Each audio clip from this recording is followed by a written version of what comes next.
AP పౌర సరఫరాల సమాచార శాఖ విజయవాడకు తరలింది. ఫైళ్లు, వస్తువులను కంటైనర్లలో నవ్యాంధ్ర రాజధానికి తరలిస్తూ ఉన్నారు. దీనికి సంబంధించిన పూర్తి డీటెయిల్స్ ని మనకి వరప్రసాద్ అందిస్తారు.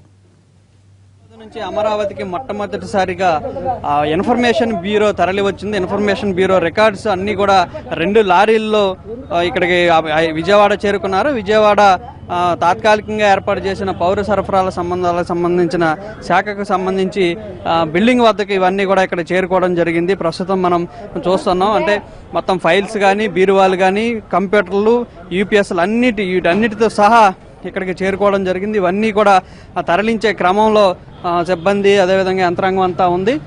సమాచార శాఖకు సంబంధించిన అన్ని వస్తువులు ఏదైతే ఉన్నాయో, బీరువాలు, ఫ్యాన్లతో సహా కంప్యూటర్ సిస్టమ్స్, అదేవిధంగా యూపీఎస్ అన్నీ కూడా ఇక్కడికి రావడం జరిగింది. ఈ ప్రత్యేకమైన నంబర్లు వేసుకోవడం ద్వారా మళ్ళా ఇక్కడ నుంచి వేరే ప్రాంతానికి తరలించేందుకు వీలుగా వీటిలన్నింటినీ కూడా గుర్తించడం జరిగింది. రూమ్స్ అన్నిటికీ కూడా ప్రత్యేక నంబర్లు వేసి ఈ నంబర్లతో ఇక్కడ నుంచి ప్రస్తుతం ఈ సామాన్లన్నీ కూడా సర్దించే క్రమంలో ఉన్నారు. ఉదయమే బయలుదేరిన 2 వాహనాల్లో బయలుదేరిన ఈ సామాగ్రి అంతా కూడా ఉదయం ఈ 10 గంటలుగా సమయంకి ఇక్కడ చేరుకోవడం జరిగింది.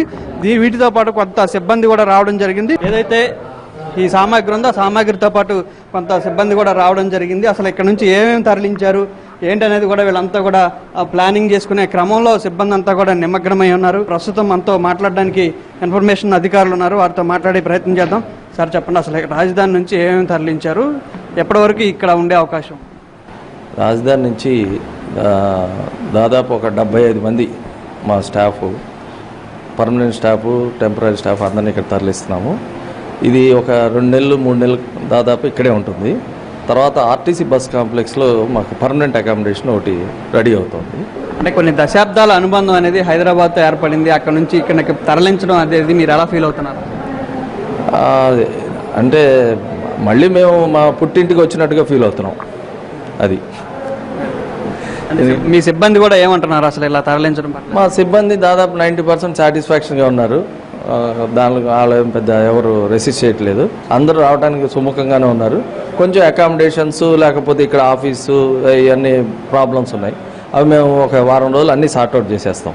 మా కమిషనర్ గారు, మా మంత్రి గారు పర్సనల్గా ఇంట్రెస్ట్ తీసుకుని ఇవి చేస్తున్నారు. ఇవన్నీ అంటే రాజధానికి మొట్టమొదటిసారిగా సమాచార శాఖ తరలి వచ్చింది. మొత్తం ఫైల్స్ కానీ అవన్నీ కూడా సామాగ్రి అంతా కూడా ఇక్కడికి తరలి రావడం జరిగింది. అంటే ఇక్కడ ఎంతకాలం ఉండే అవకాశం ఉంది? ఆర్టీసీ బిల్డింగ్లో ఎప్పటి వరకు రెడీ అయ్యే అవకాశం ఉంది? 2-3 నెలల్లో ఆర్టీసీ బిల్డింగ్ రెడీ అవుతుంది. ఆల్రెడీ మాకు స్పేస్ ఒక 10,000 SFT దాదాపు ఇచ్చారు. ఇంకొక 5,000 కావాలని అడిగాము. మొత్తం కలిపితే అది మాకు ఫుల్ ప్లెడ్జెడ్గా మాత్రం ఆర్టీసీలో ఉంటుంది. టెంపరీగాను లేకపోతే కొంతకాలం ఇక్కడే ఉంటుంది. 2-3 మంత్స్ ఇక్కడే ఉంటుంది. ఇది పౌర సంబంధ శాఖ చెప్పే అధికారులు చెప్పే విషయం. మొత్తం మీద అక్కడ నుంచి రావడం అనేది మా పుట్టింటికి ఇక్కడికి వచ్చినట్టుగా మేము ఫీల్ అవుతున్నాం అని చెప్తున్నారు. ఏదైనప్పటికీ కూడా దశాబ్దాల అనుబంధం ఉన్నప్పటికీ కూడా మేము ఇక్కడికి రావడం ఎంతో ఆనందకరంగా ఉంది. దాదాపు 90% మంది పైగా ఉద్యోగులంతా కూడా పూర్తి స్థాయిలో సాటిస్ఫాక్షన్గా ఉన్నారు. అయితే కొంత అకామిడేషన్ సమస్య ఉన్నప్పటికీ కూడా వాటిని అతి త్వరలోనే షార్ట్అవుట్ చేసి దీనంతా కూడా మేము యంత్రాంగం ఏదైతే ఉద్యోగులంతా కూడా తమ విధుల్లో కొనసాగే విధంగా, కర్తవ్యం నిర్వహించే విధంగా సమాయత్తం అవుతామని చెప్తున్నారు. కెమెరామెన్ లక్ష్మణ్తో వరప్రసాద్, విజయవాడ.